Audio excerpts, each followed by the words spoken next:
The best personal finance tip. When it comes to your personal finances, it is very common for you to wonder about the best way to save, invest, or earn more money to achieve your goals. How many times have you not seen people who say, "When I earn more money, I promise to start saving," but when that happens, instead of saving more, what do?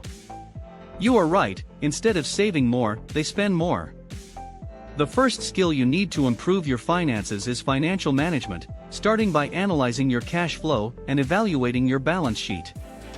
That is, create a list where you indicate your income, your expenses, your savings, and the balance of your debts and investments. Number 1. Analyze your discretionary income. Your discretionary income is what is left to invest, save, or spend after all your necessities are paid. In some cases, the result of your cash flow analysis will be negative, and that would mean you have a shortfall.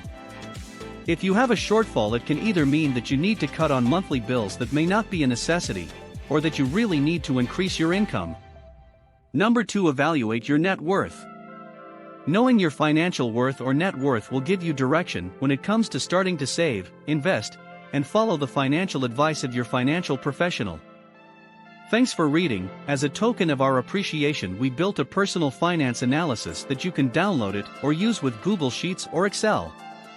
Go to www.prosperityleaders.net to download it.